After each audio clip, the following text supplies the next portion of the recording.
नमस्कार फ्रेंड्स, आज के आम्रा शिखब प्रेजेंट कन्टिन्यूअस टेंसर वॉइस चेंज। ताहले चलो विषयटी आम्रा एकटी एग्जाम्पल दिए बोझार चेष्टा करी। देखो, राम इज प्लेइंग क्रिकेट। तार माने कि राम क्रिकेट खेलितेछे, राम क्रिकेट खेलছে। এখন ভয়েস চেঞ্জ করতে গেলে প্রথমে যে বিষয়গুলো আমাদের জানতে হবে, subject, auxiliary verb, principal verb, object. Ram হলো এই বাক্যের subject, is auxiliary verb, playing হলো প্রিন্সিপাল ভার্ব, আর ক্রিকেট হলো অবজেক্ট। ঠিক আছে, অ্যাসার্টিভ সেন্টেন্সের সাবজেক্ট ভার্ব অবজেক্ট প্যাটার্ন। ঠিক আছে, আর শেষে ফুল স্টপ আছে। এর পরের জিনিস যেটা আমাদের জানতে হবে সেটা হচ্ছে এই বাক্যটি কোন টেন্সে আছে।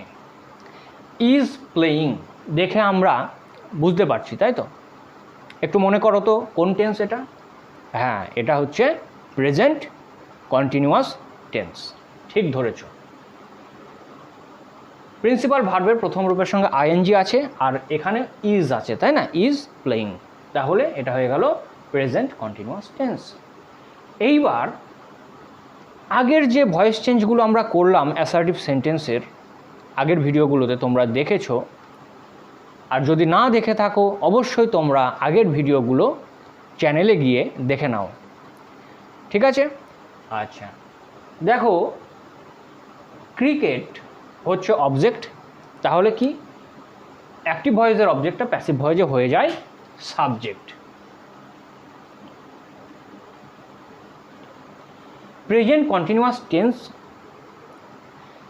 টেন্সের ক্ষেত্রে যখন আমরা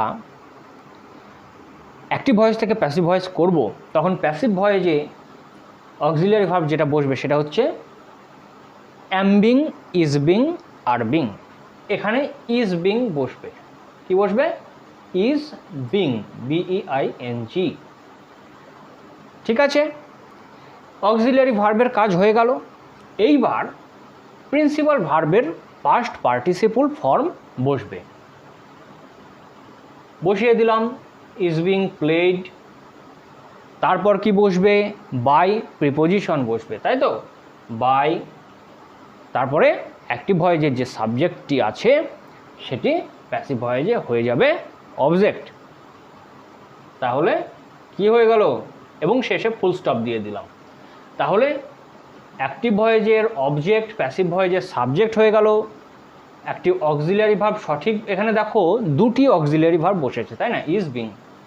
প্রিন্সিপাল ভার্বের তৃতীয় ফর্ম মানে পাস্ট পার্টিসিপল ফর্মটি বসেছে, তারপর বাই প্রিপোজিশন বসেছে, এবং একদম শেষে অ্যাক্টিভ ভয়েসের যে সাবজেক্টটি ছিল রাম, সেটা প্যাসিভ ভয়েসে অবজেক্ট হয়ে বসেছে।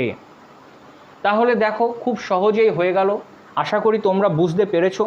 যদি বুঝতে না পারো তাহলে অবশ্যই কি বুঝতে পারোনি সেটা কমেন্ট বক্সে কমেন্ট করে বলো, তাহলে আমি অবশ্যই সেখানে বলে দেওয়ার চেষ্টা করব। তাহলে আজকে আমাদের ক্লাস এখানেই শেষ হলো। অপেক্ষা করো পরের ভিডিওর জন্য। ধন্যবাদ।